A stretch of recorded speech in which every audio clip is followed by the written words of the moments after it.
I didn't expect applause, but I didn't expect humiliation either.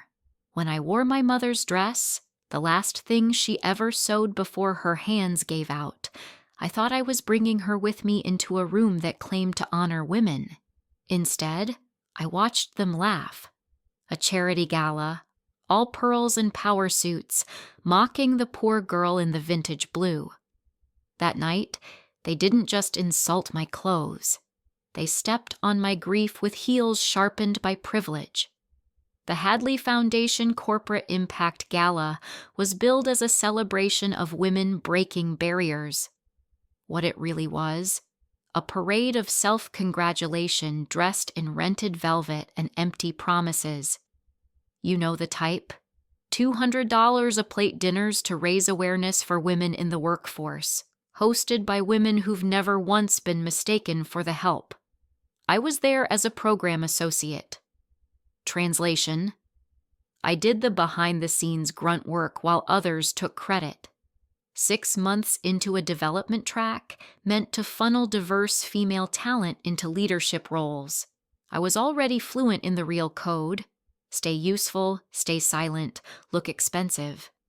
But I couldn't afford expensive. I could barely afford dry cleaning. So I wore the only thing that made sense: my mother's robin's egg blue crepe dress. Fitted at the waist, soft around the shoulders, with delicate swirl embroidery she stitched by hand before the arthritis got too bad.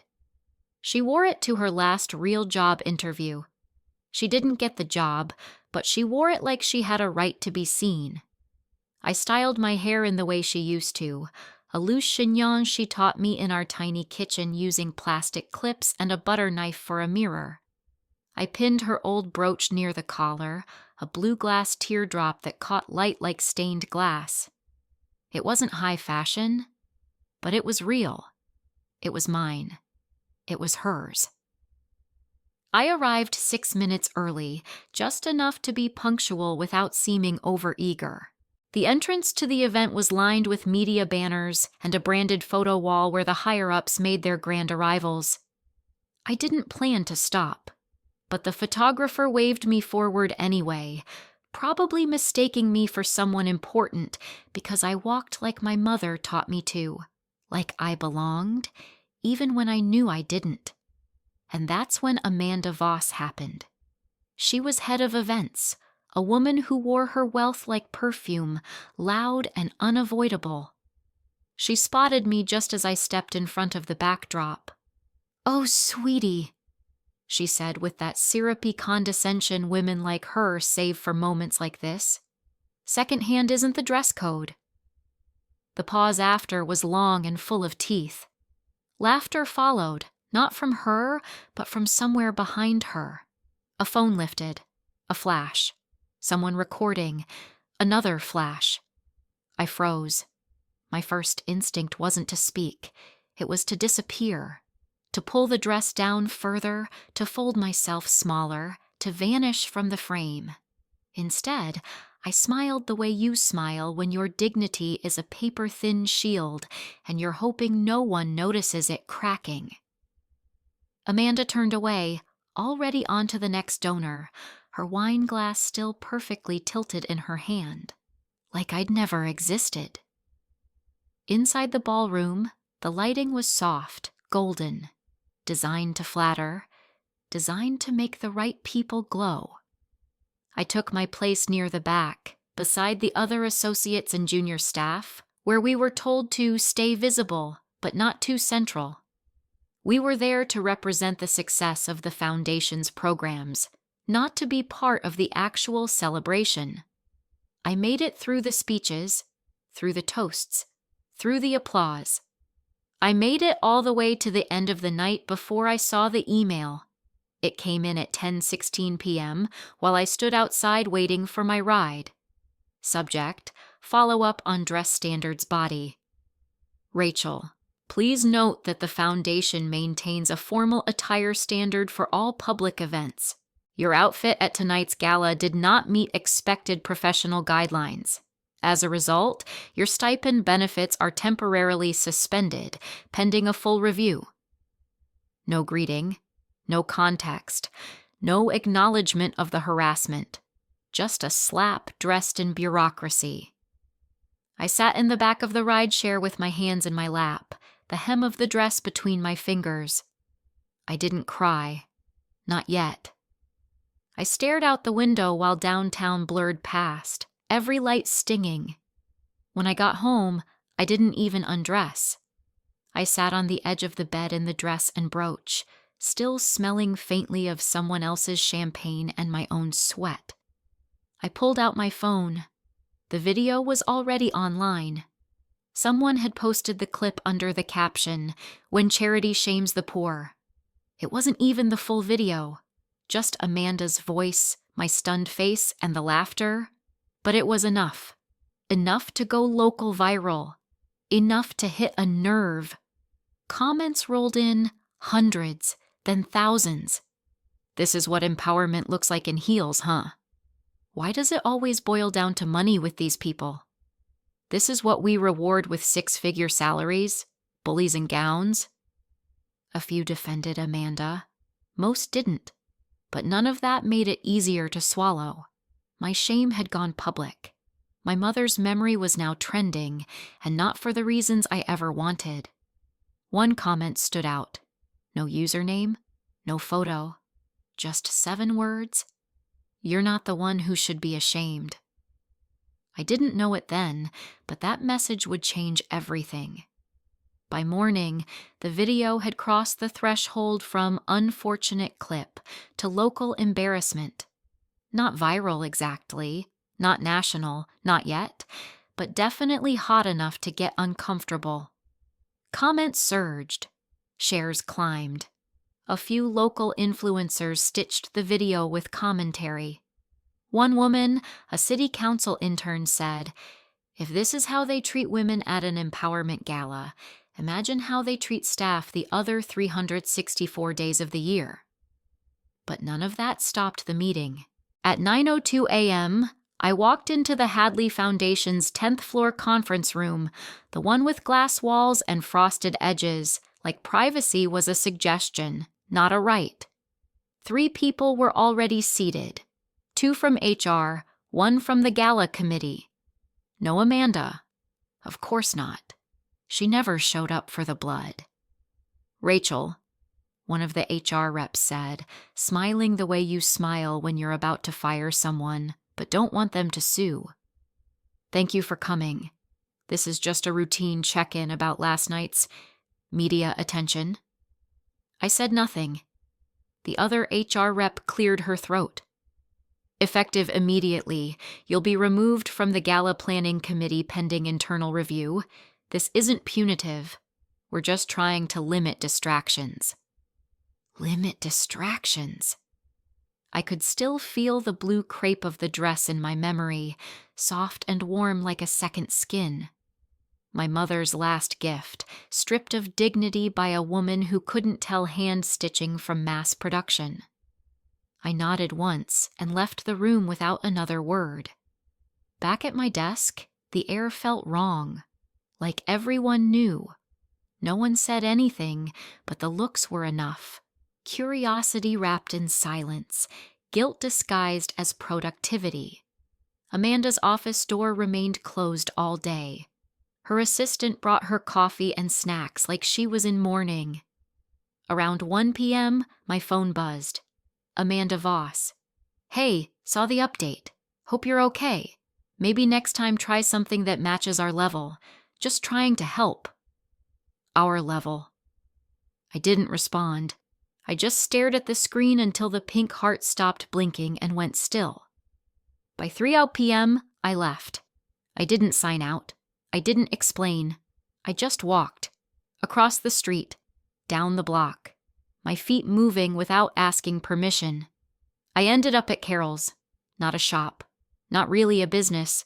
Just a dusty little atelier above a closed-down bakery with a bell that rang even when the wind so much as whispered. Carol was my mother's best friend. They used to sew together on Fridays, gossiping about their bosses and trading lace-like recipes. She opened the door with a frown that melted when she saw my face. "Oh, baby." She didn't ask, just pointed to the old wooden stool by the sewing machine and handed me a cup of lukewarm tea. I didn't know where else to go, I said, voice smaller than I liked. Carol sat across from me, arms folded, eyes kind. You came to the right place. I pulled the dress from my bag, folded, clean, a little wrinkled from being balled up all night in guilt. She took it in her hands, fingers working over the seams like a surgeon. She made this for you? I nodded. She was damn good, she said, running a thumb over the inner lining. Still is. In this. There was a long silence. Then Carol stood, opened a drawer, and pulled out a small white box. Inside it, neatly folded, was another dress, this one half finished. Gray silk, heavier than the crepe, with the skeleton of a shape forming in thread and promise. I found this after she passed. Said it was for you. Notes still pinned inside. I took it with shaking fingers. The paper was soft with age. In my mother's writing, barely legible but strong, it read, "Wear it and don't be afraid." I didn't cry. Not right then. Instead, I took a deep breath and whispered, "They humiliated me, Carol. Publicly." She didn't blink. Then we make something they can't ignore. That's when the bell above the door rang again. A woman walked in, mid-30s, short black hair, oversized coat, hands full of sketches. Carol smiled. "Rachel, meet Maya." "Maya, this is Carol's girl." Maya grinned wide, then paused when she saw the dress. "Is that vintage crepe? God, that's gorgeous. You know this could be runway ready with the right framing." I blinked. "It's just secondhand." She snorted. "Secondhand is couture if you know where to cut. People pay $2,000 for a sweater with a hole if the right model wears it. I turn forgotten fabric into statements. And your dress? That's a manifesto." I couldn't help it. I laughed. It felt strange, jagged, but real. Maya leaned against the cutting table. What if we didn't just fix it? What if we told them a story they couldn't filter? I looked between her and Carol. "What kind of story?" She smiled. "A funeral." I raised an eyebrow. "Not for your mom," she said. "For shame. For status. For all the rules that tell women they don't belong unless they're polished and silent." A pause. "You said they mocked you for wearing memory. Let's make them watch while we bury their standards." The idea settled in the air like static. Dress code funeral. And just like that, the second wound, the one they didn't see, started to scar over into something else. Not forgiveness, not yet, but power. The idea bloomed slowly, like ink in water, spreading without a clear outline, but with purpose. We sat around Carol's work table long after the shop closed, scraps of velvet and muslin piled like the ruins of better plans. Maya rolled a pencil between her fingers, talking fast and half to herself. I listened, still holding the note my mother left, folded so many times the paper was beginning to fray at the edges. "You said they mocked you in public," Maya said, pulling out her sketch pad. "So we answer in public." I looked up. "Like a protest?" "Not a protest," she said, drawing lines sharp and confident across the page. "A funeral. For everything they think gives them power. For the idea that women need labels to be respected. For the belief that second-hand means second class." Dress code funeral. The name felt like a punchline and a prophecy all at once. "What would it look like?" I asked. "A procession," she said, tapping the page. "Street-style runway, but not fashion models. Real women.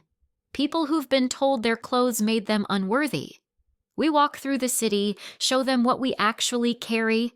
Not labels, not brands, but stories." Carol, who hadn't said much, nodded slowly. People don't remember what you wore. They remember how you made them feel. You were made to feel small. Let's flip it. That was when I knew I was all in. By the next day, Maya had renamed her group chat Funeral Planning Committee and drafted a vision doc with bullet points like Bury the Shame and No More Apologies for Being Affordable.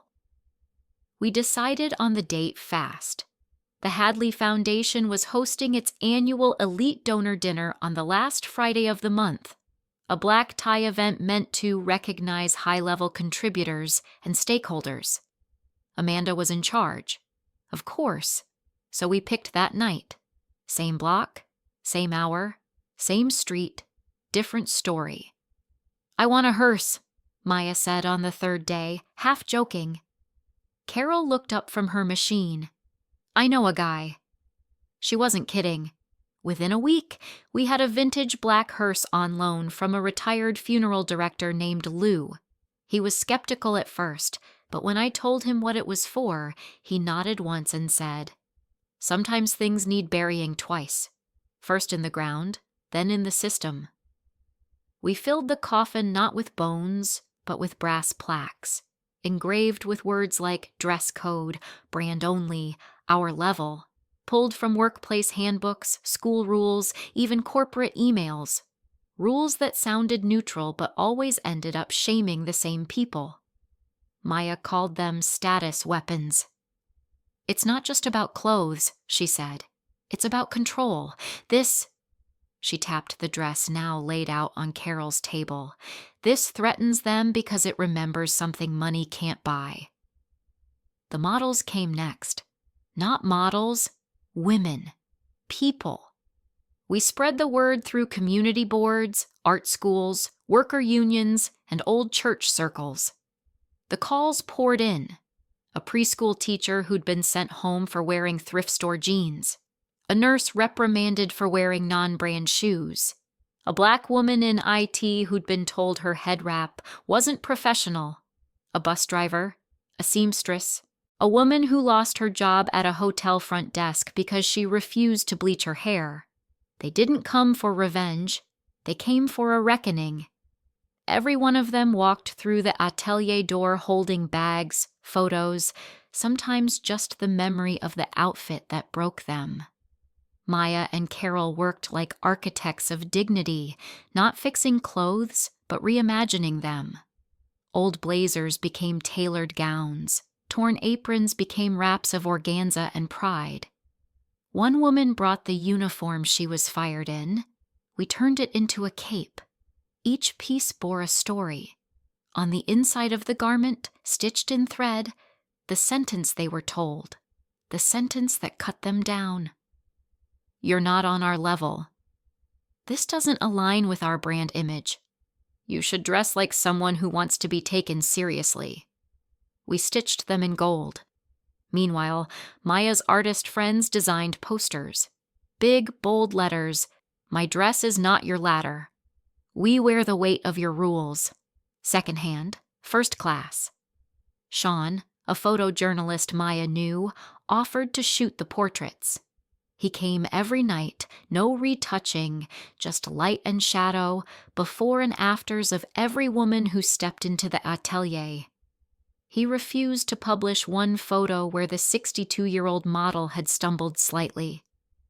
"We're not here for clicks," he said. "We're here for truth." And while all this was happening, the sewing, the fittings, the silent retelling of shame, I wrote a letter to the city council requesting a permit. I knew it was a long shot.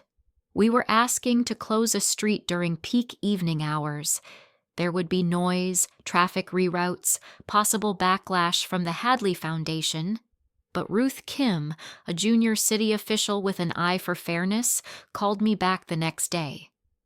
"You're not disrupting business," she said. "You're redefining it." She helped us file, helped us secure the 90-minute window, a sound cap, insurance coverage. "We can't promise a full permit," she warned, "but we can give you a window. Use it well." It was enough. Enough for a black hearse, enough for a street runway, enough to bury what had buried us for so long. By the time Amanda heard about it, it was too late to stop us. But she would try, and when she did, we'd already be marching, not with grief, but with grace sharpened into armor. The first attack didn't come from Amanda's mouth. It came from a phone call to City Hall. 3 days after we submitted our permit request, Ruth texted me in the middle of lunch. "Your event is drawing heat. Just left a tense meeting. Stay alert." I sat there staring at my fork, suddenly unsure whether I was supposed to eat or duck. Maya was the first to say it out loud. "She's trying to choke it before it breathes." She wasn't wrong. We knew Amanda would find out eventually. She had ears everywhere, and someone from the gala staff must have mentioned it. The street closure, the name dress code funeral, the timing. It was too perfect not to spark her suspicion, but we didn't expect her to move so fast.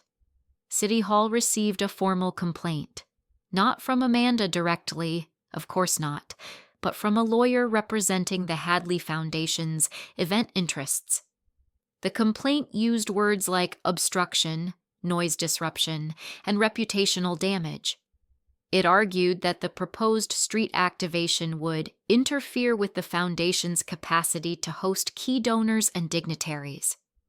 Ruth forwarded it to me with the subject line, "Sharing this for transparency." I read it 3 times. Maya read it once and muttered, "So now truth is bad for business." Carol leaned back in her chair, arms folded. "They're scared. That's good." Maybe? But I didn't feel powerful. I felt exposed. This wasn't just about me anymore.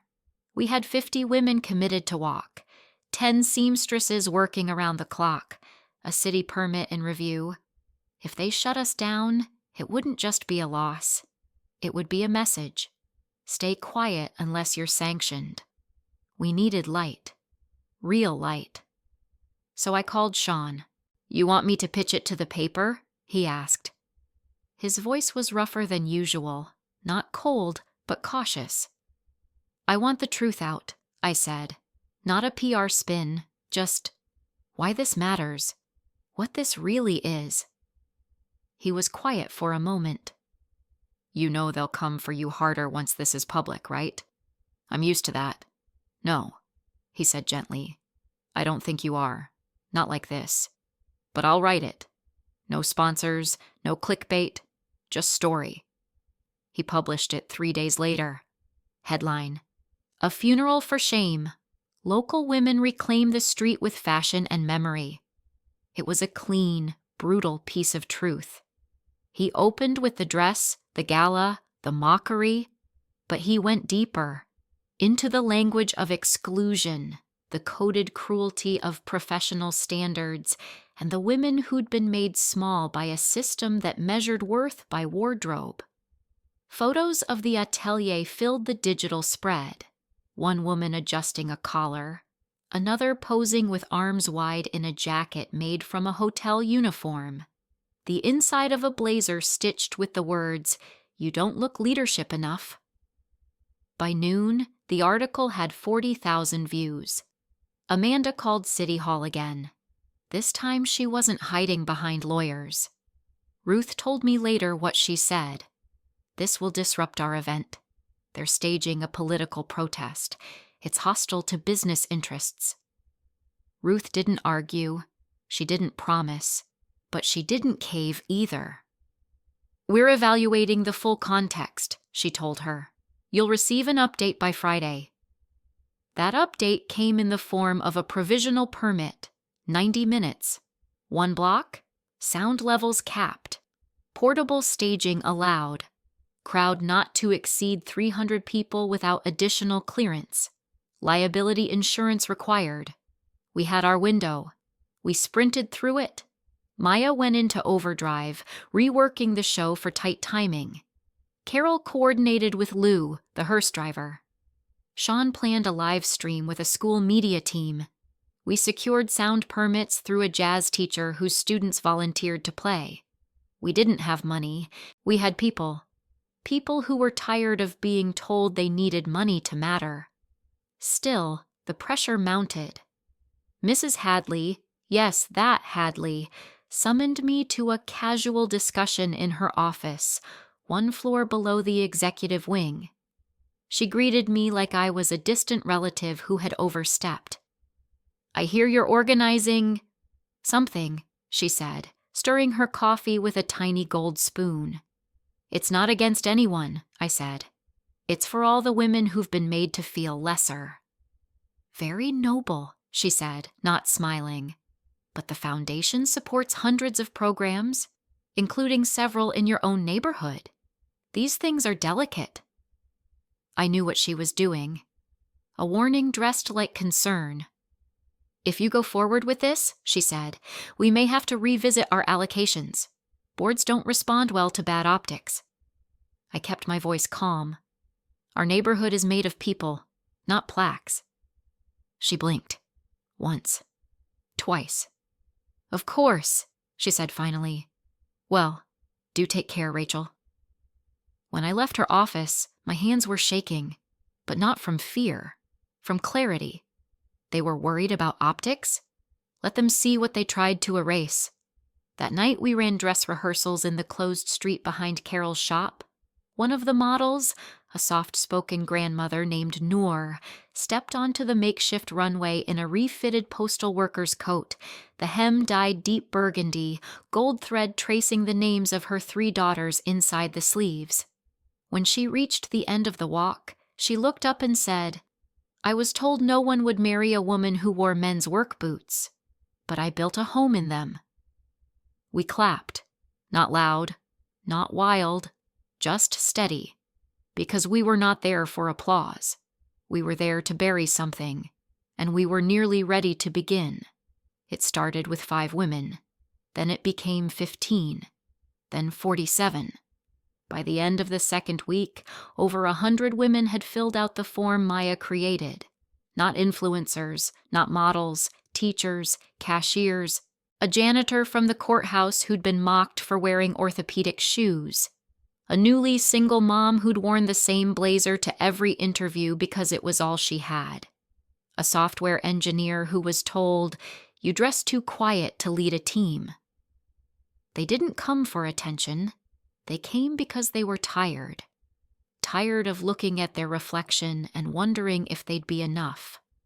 Tired of putting themselves together just to be taken apart. Tired of being told that to succeed meant disappearing into someone else's mold. Carol cleared out the entire back half of the atelier. The space once used to store old bolts of fabric and retired mannequins became a command center.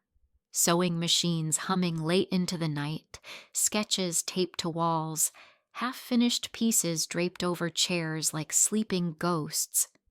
The dress, my mother's dress, was placed at the entrance on a custom stand Carol built from salvaged wood. Her sewing machine sat beneath it, quiet and polished. A soft altar to the woman who'd made beauty from scarcity, always by hand, always with care. We didn't speak when we passed it. We didn't need to. That machine had stitched love into fabric. Now it anchored the movement. Every evening, new faces came through the door. We offered tea, music, and silence. Some brought clothes that had haunted them.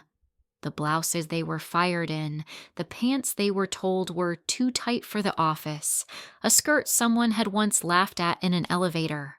Others brought nothing, just the memory of being small. Maya didn't just design. She listened. She asked, "What do you want this outfit to say?" And then she made it speak. A denim jacket transformed into a structured coat, with lining embroidered with rejection letters. A wedding dress, abandoned after a divorce, dyed black and refitted as a power piece. An old jumpsuit worn by a former factory worker turned into a sweeping statement gown with bold white lettering across the back. I built this city in steel-toed boots. Each piece took time. Each piece took stories. The fittings became confessionals. One woman, in her 60s, whispered as Maya measured her shoulders. "They told me I was too old to be hired, so I started cleaning houses. I've worn this same cardigan for 10 years. Maya looked at her and said, "We'll make it a cape." And we did. Meanwhile, Sean worked on portraits. He refused to use lights that flattened skin or smoothed flaws. "This isn't about illusion," he said. "It's about dignity." He printed each photo large, unfiltered, and taped them on the atelier walls. A growing gallery of real faces, real fabric, real power. One by one, the women saw themselves not how they were told to look, but how they really stood. One night, a younger model, a 24-year-old trans woman named Riley, stared at her portrait and whispered, "I've never looked this whole." Sean nodded. "You were always whole. Now they have to see it." Outside, the city started paying attention. Sean's article had spread further than we thought. A high school art teacher emailed asking if her students could volunteer to help sew. A bus driver donated a full roll of unused wool. A small neighborhood collective donated snacks and drinks for model fittings. We put out a call for musicians, not professionals, just people with instruments and heart. Within a day, we had a full school jazz band from the east side ready to play the procession. They practiced in a church basement on borrowed equipment, each rehearsal sharper than the last. At the same time, the resistance strengthened. Mrs. Hadley made another statement, this time in a corporate memo leaked to the press. "While we support free expression, we caution against activities that distract from constructive, measurable empowerment." Maya laughed when she read it. Translation: "We don't mind your voice as long as we control the microphone." Amanda stayed quiet, publicly, but whispers reached us.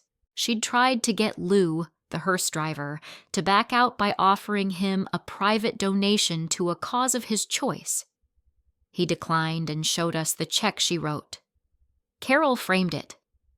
One afternoon, a courier arrived at the atelier with a formal letter from Hadley's legal team.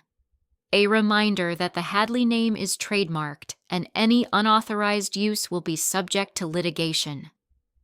We hadn't used it. We didn't need to. They were punching shadows. That night, Carol made a speech. Not dramatic, not rehearsed, just a moment when everyone was too tired to sew, too wired to rest. She stood by the altar and said, "When I was 21, I wore my best dress to a job interview at a department store. The manager looked me up and down and said, 'Do you even own a mirror?' I walked home crying. 'I never told your mom. I wish I had.'" She looked at all of us. "We've spent decades apologizing for the ways we survive. Now we're going to show them what survival looks like when it learns how to shine." No one clapped. It wasn't a clapping moment. It was a quiet kind of vow. 2 days later, we received a message from an anonymous donor. A $10,000 check to help cover the cost of the show, insurance, materials, last-minute equipment. No strings attached. The memo simply read, "For the altar." And that's when we knew we were no longer preparing for a show. We were building a funeral, not for clothes, for the rules that once told us how to be women. It started with a drum beat, not loud, not booming, just a soft, steady rhythm rolling through the cold November dusk, a heartbeat through asphalt. It was 5:55 p.m., and the street outside the Hadley Foundation's gala dinner was already lined with folding chairs, crates of lighting equipment, and people clutching scarves and thermoses. The hearse arrived right on time. A gleaming black 1974 Cadillac, slow and deliberate, its engine low and reverent. Behind the wheel, Lou wore his best suit and a crooked grin. "Never thought I'd be part of a funeral that didn't involve a corpse," he said as he stepped out, tugging his gloves tight. but there was a coffin. In the back, we'd loaded a sleek black casket filled not with remains, but with relics, brass plaques, shredded policy manuals, and shattered symbols of judgment. Labels like professionalism standards, dress code, formal only, on-brand appearance, all torn from real places, real handbooks, and real harm. And on the side of the coffin, in white block letters, "Here lies the right to shame." At 6:02 p.m., the procession began. The school jazz band led the way, horns glinting under string lights as they played a slow, bluesy arrangement. They didn't smile or showboat. They walked like it was sacred.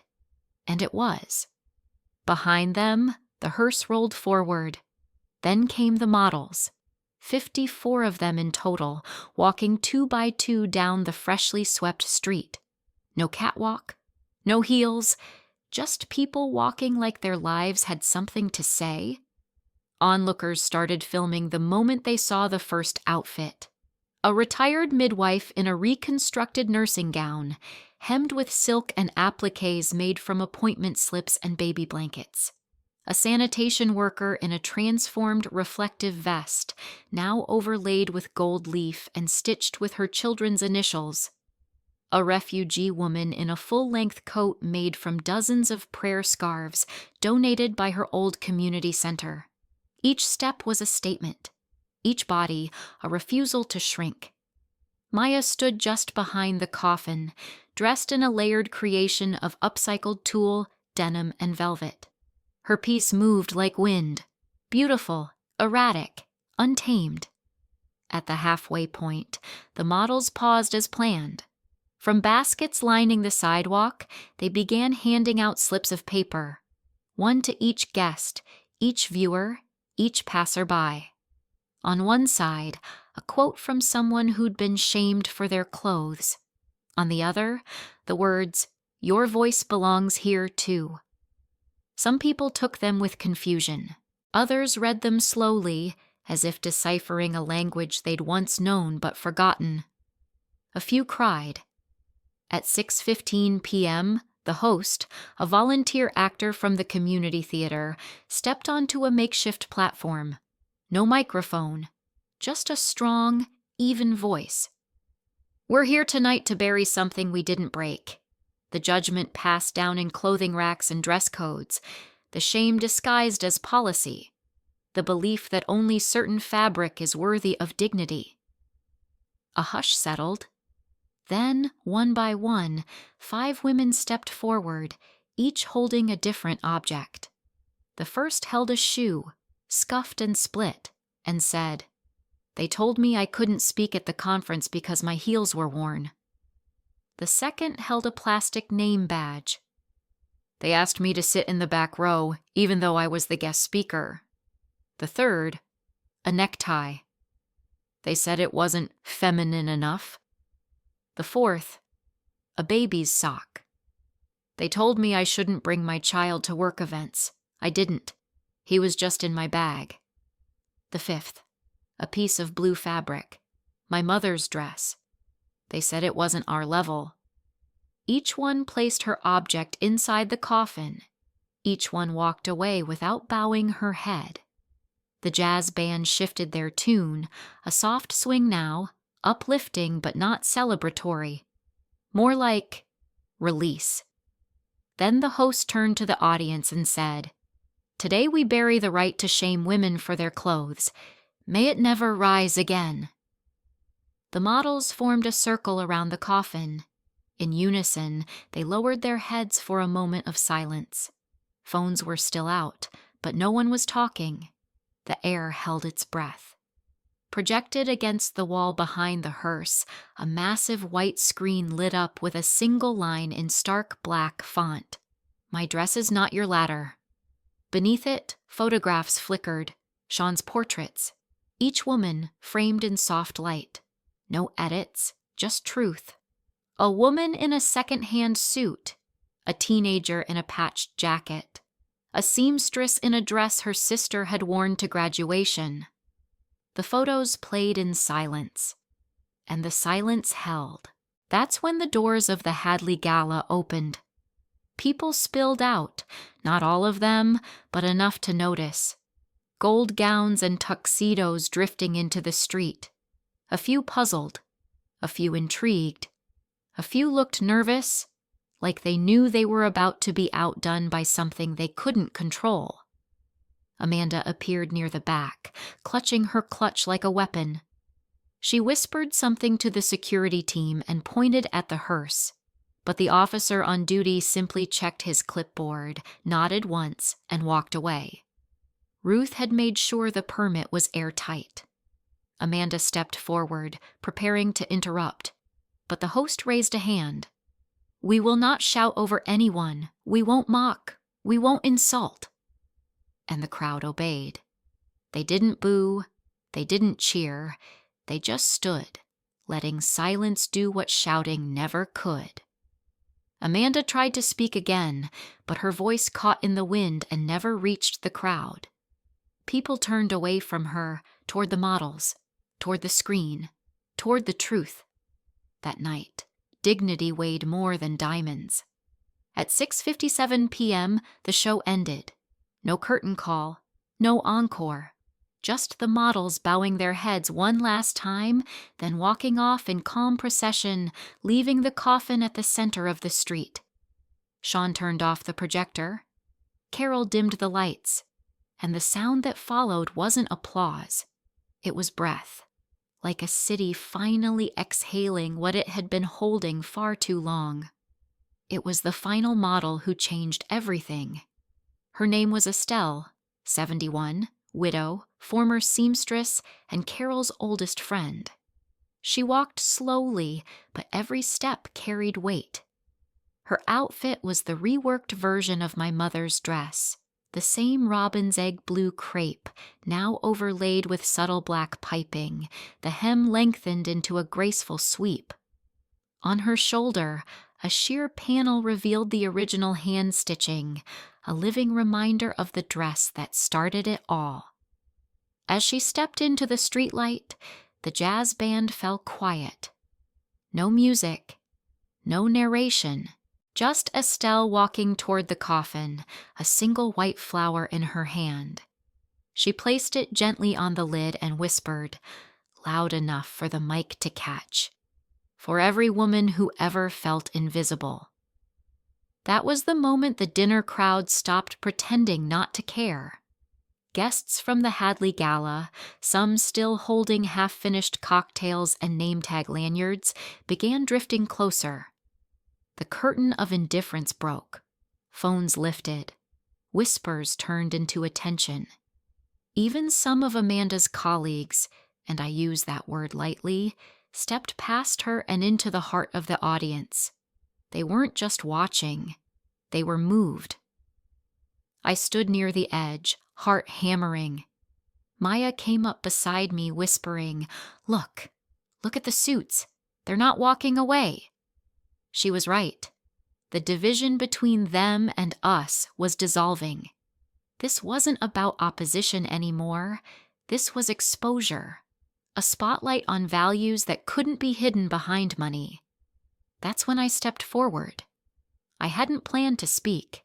The host was supposed to close it out. But I climbed the platform, knees trembling, and looked out at the 100, maybe 200, people gathered in that small city street. Faces I knew, faces I didn't.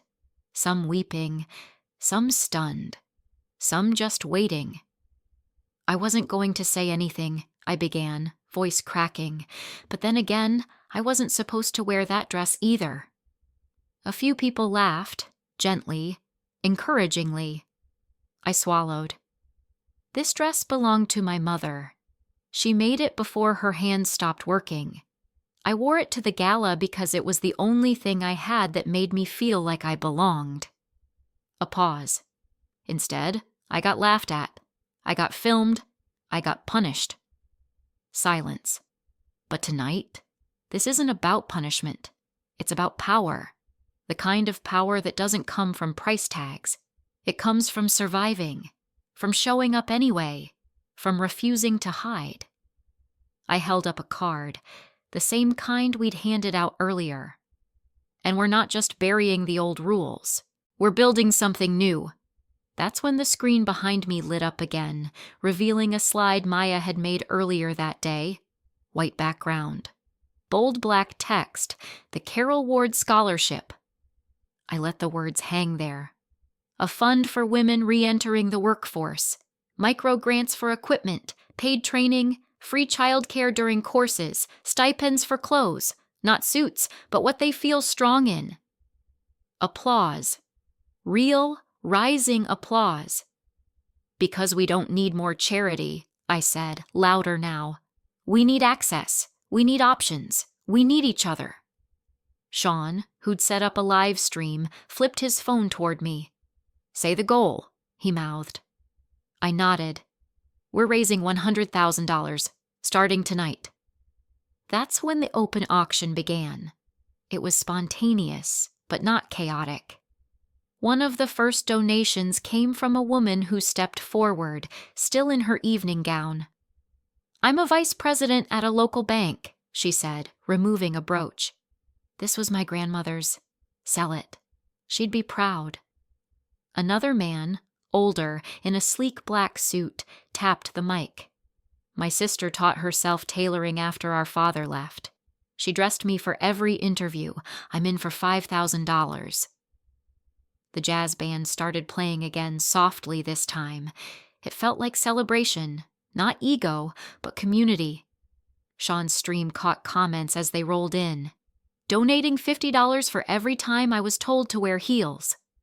$100 from the night manager at Dino's Diner. Tell them we remember. I've been silent for years. Not anymore. $300 from a teacher in Idaho. It wasn't just one city anymore. Local unions chipped in. A nursing association pledged $7,500. A PTA sent $2,000 with a note for the school moms who couldn't afford casual Fridays. Maya grabbed my hand. Look at the numbers. The live donation tracker on the screen jumped from $22,000 to $45,000 in under 15 minutes, then $68,000, then $84,000. Every time someone from the gala walked outside, it seemed they stayed. By 8:30 p.m., even the head chef from the Hadley event came out, tray in hand, offering leftover hors d'oeuvres to the crowd. No sense letting these go to waste, he said. And Amanda? She tried. Oh, she tried. She approached the stage with one of the foundation's PR people, face tight, jaw clenched. This event was not authorized, she said sharply. We need to speak to someone in charge. Ruth stepped forward, finally, city badge clipped to her coat. You're looking at her, she said, gesturing to me. Amanda's eyes narrowed. This is undermining our work. No, Ruth replied. This is the work. You just missed the memo. It wasn't a mic drop, but it felt like a funeral bell. By 9:00 p.m., the donation total stood at $428,117. No celebrities, no corporate partners, just community, just anger repurposed into momentum. And as the streetlights flickered on and the hearse idled quietly at the curb, someone from the crowd whispered, I think this is bigger than them now. They were right. Amanda came back with backup. An hour after the last model left the runway and the Carol Ward scholarship donations passed the $400K mark, 2 hotel security guards appeared at the edge of the crowd. The street was still filled with people, journalists, musicians packing up, families who'd stayed to help fold chairs, and a dozen or so gala guests who had never gone back inside.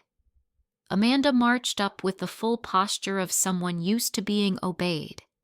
She didn't speak at first, just looked at the coffin in the hearse, then at the stage, then at me. Her mouth curled. This, she said finally, gesturing in a wide circle, is an unauthorized assembly. We're within our rights to request dispersal.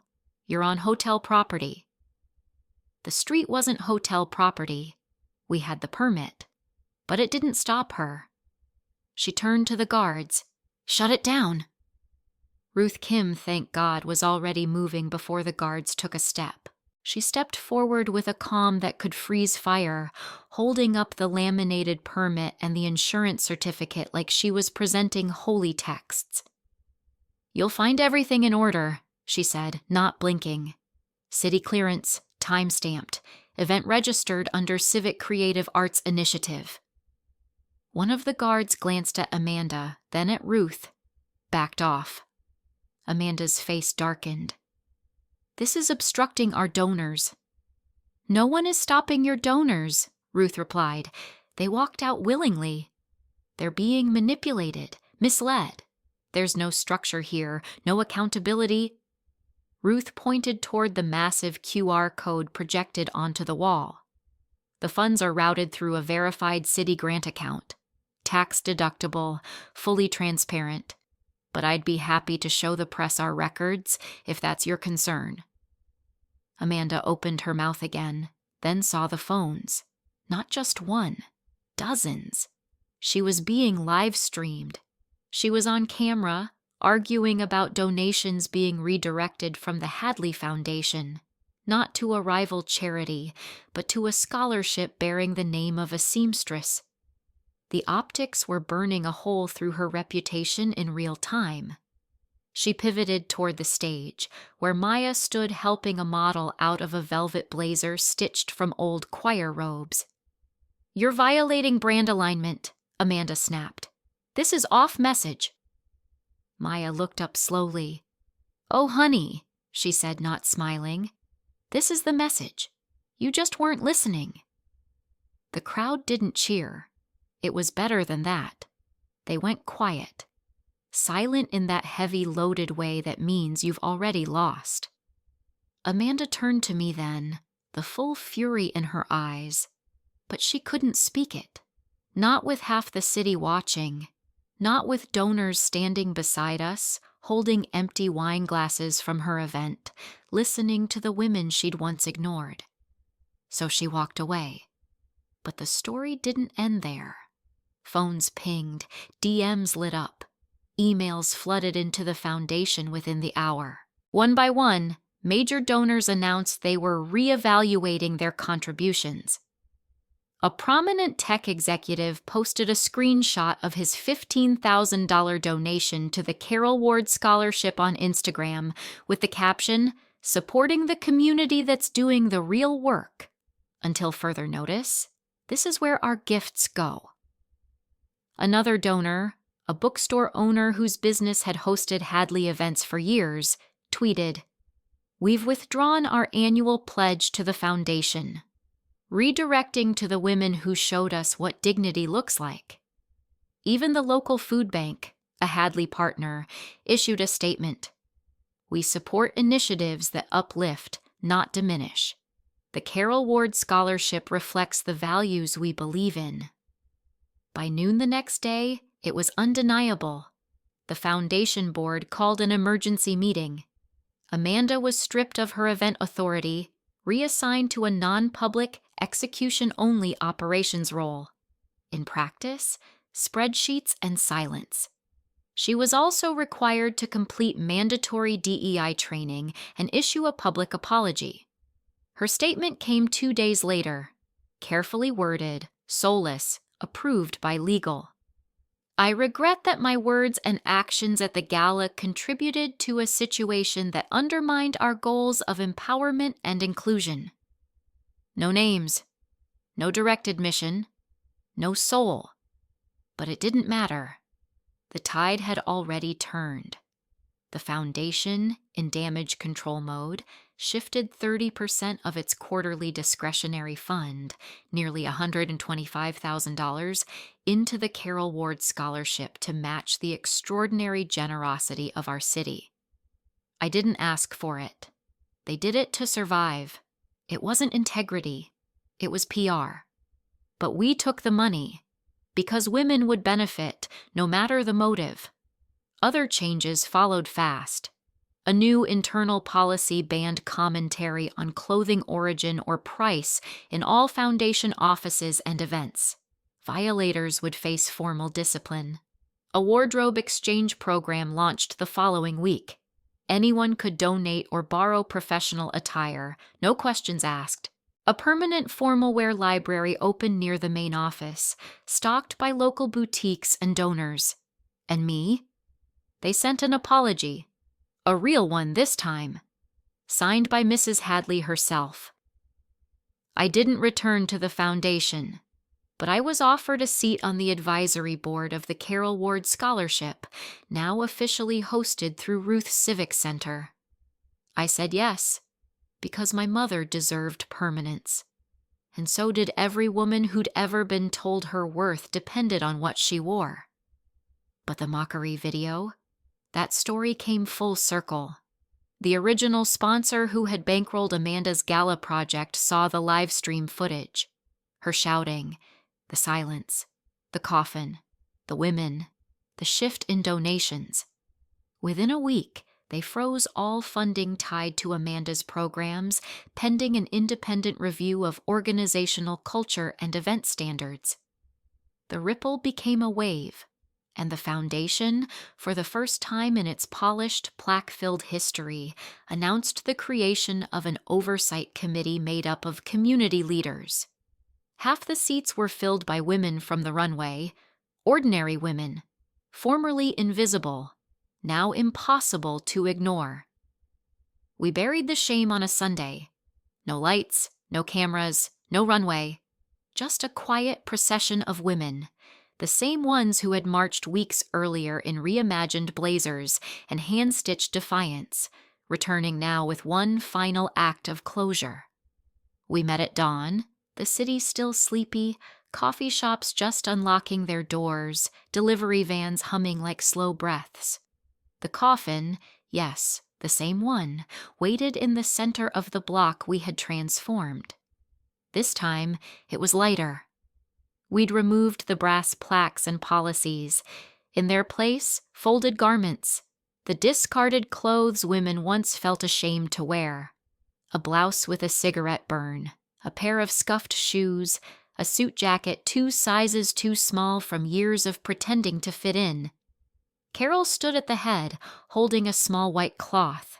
It was made from blazers, dozens of them, donated by women who no longer needed to prove their worth through tailoring, sewn into a patchwork shroud, with words embroidered along the hem in looping black thread. It won't be like it was. No speeches this time, just a soft roll of drums from the jazz students and the long, slow walk to the community garden near the Civic Center, where the city had approved a permanent public art space in honor of the event. At the garden, a square of earth had been cleared. We lowered the coffin into the soil like a time capsule. One by one, the women placed handfuls of fabric, pins, name badges, and notes inside. Messages to their younger selves, their daughters, their grandmothers. One read, "You did enough." Another, "Wear what you love." I held my own note for a long time before letting it fall. Mom, I wore it, and I wasn't afraid. When we covered the coffin, no one cried. Not loudly, not messily. It wasn't grief, it was release. The mayor showed up later, unannounced. No entourage, just a navy coat and sneakers. She stood at the edge of the crowd and waited her turn, then stepped forward and said simply, "The city supports people, not price tags." She left after that, slipping out before any media could turn it into a headline. And that was the miracle. There weren't any media. Not today. We hadn't announced it. We hadn't invited the press. But that didn't stop the impact. A week later, Style and City magazine ran a special issue with Sean's cover photo. Me, standing in my mother's dress, with the full procession behind me, women in second-hand couture, the city blurred into a sea of faces. The headline read, "Second-hand couture, the city that buried shame." Inside, the article didn't mention Amanda. It didn't need to. It focused on the women, the makers, the stories. Sean had refused any airbrushing, laugh lines, scars, creased blazers, all left intact. Real. And the city ate it up. The clothing exchange program launched publicly, not just at the foundation, but in libraries, union halls, schools. An entire network of shared wardrobes sprouted across neighborhoods. Dress libraries, people called them. They didn't ask where you worked. They asked what made you feel strong. The foundation, still reeling from donor reallocation, added $100,000 of their own money to the Carol Ward Scholarship, not because they believed in it, but because they couldn't afford not to. And Amanda? She stayed in her new role, quiet, absent, but not gone. She watched from the sidelines as the scholarship grew, the community expanded, the oversight committee began reviewing old policies that once excluded women for not looking the part. She wasn't invited to speak again, but she showed up every now and then to meetings, eyes lowered, clipboard full, her power stripped of cruelty. I never confronted her, not because I forgave her, but because she wasn't the story anymore. The story was Noor, who now ran a weekend sewing class in the same church where the jazz band practiced. The story was Riley, who started her own line repurposing denim for queer youth shelters. The story was Estelle, who, after decades of invisible work, was featured in a national campaign on dignity in aging. And the story, strangely enough, was also Sean. He never wrote another article about the funeral. He said it didn't need a sequel, but he kept shooting. Portraits, documentaries, everyday women wearing their everyday clothes like armor. Sometimes, when it was late, he'd meet me on the steps of the Civic Center with a paper cup of bad coffee and a new photo. He never said much, just handed it to me like a postcard from another world. One night, it was a black and white image. Me in the blue dress, wind catching the hem, my eyes focused on something off frame. "You kept it," I said. He nodded. It felt like the ending shot. I smiled. It's not the end. And it wasn't, because even as our street returned to normal, cars, noise, trash bins, cigarette butts, there was something different beneath the surface. A bronze plaque embedded into the sidewalk where the coffin once sat. Small, unassuming, but real. It read, "Here we buried the shame of other people's clothes." People paused to read it. Some walked by without noticing. But the ones who needed it, they stopped, they breathed, and they walked on just a little taller. A month later, we opened the doors to our first cohort. 20 women gathered in the community center's second-floor workshop, formerly a dusty storage room, now transformed with long tables, good lighting, and bolts of donated fabric stacked along the wall like offerings. They came from everywhere. A baker from the east side whose arthritis had pushed her out of the kitchen. A retired bus driver who wanted to learn digital embroidery. A domestic worker who'd raised 4 children but never held a resume. 10 of them had kids, so we set up a playroom downstairs. Local high schoolers volunteered to staff it. Carol's idea, of course. She knew the only thing harder than starting over was doing it while someone was tugging your sleeve, hungry. The Carol Ward Scholarship covered every cost. Training materials, transportation vouchers, meals. For women starting micro-businesses, we offered $1,000 grants for equipment, sewing machines, mannequins, shop licenses. No strings, no condescension, just belief. It wasn't glamorous. The paint on the walls still smelled fresh. The bathrooms needed better signage. But it was real. And the energy in the room? Like static before a storm, not chaos, but charge. One woman, Marta, hadn't spoken much in the first week. She kept to herself, always wore the same gray sweater. But on the second Friday, she raised her hand during the draping module and said quietly, "I never thought I'd touch fabric like this." Carol smiled and handed her a pair of gold shears. "You don't just touch it," she said. "You shape it." Outside the building, we installed a second plaque, this one brass, polished, waist level so the children could see it too. This room was built from stories, and it will make more. People started calling the building the ward, not officially, just in speech, like it had always been named after Carol. Maybe it always had. As for the fashion show, it became a season. Dress Code Funeral was reborn as a traveling exhibit, curated by Maya with the help of the original models. They took it to neighboring cities, small towns, even universities, not for profit, for witness. Each show adapted to the place. New women, new outfits, same heart. At one event, a girl barely out of high school walked the runway holding her mother's wedding sari, now reworked into a power suit. In the front row, her grandmother clutched a sewing machine on her lap, like a torch in a relay. Back in our city, the foundation kept trying to keep pace. They added new scholarship tiers, expanded their mentorship programs, hired a consulting firm to revamp their image. But the truth? People had moved on. The streets remembered the funeral. The plaque wasn't a memory, it was a mirror. Every time someone passed it, they saw a version of themselves that didn't need permission to be worthy. I didn't return to the foundation.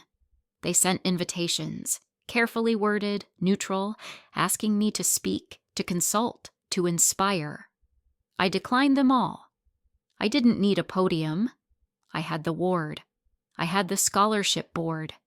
I had women like Noor, who was now co-leading classes on financial literacy, and Estelle, who had started an oral history archive, recording stories from the women who'd once been silenced in boardrooms and bridal shops.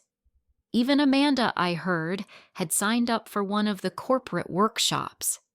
Not that I watched closely. It wasn't about her anymore.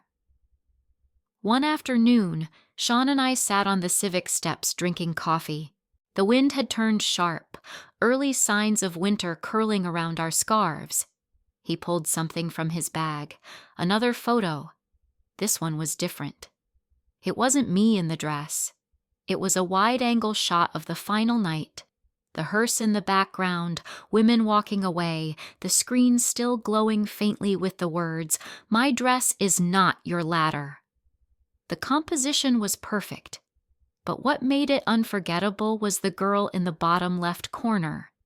She was maybe 9, standing on the curb, holding her mother's hand, but her eyes were locked on the models, and in her other hand, a sewing machine, one of the toy ones we'd handed out to kids. Plastic, pink, probably useless after a few spins, but she held it like it meant something. Like it could change something. Sean nudged me. "She yours?" I shook my head. "Not yet." And we sat like that for a long time, watching the people walk by, some pausing at the plaque, some not. The city moved on, but slower now, less polished, more human. Because when you bury shame, something else grows in its place. Not pride, not always, but space. Room to try again, to dress without defense, to walk without apology, to remember that fabric doesn't define a person, but sometimes it carries her home,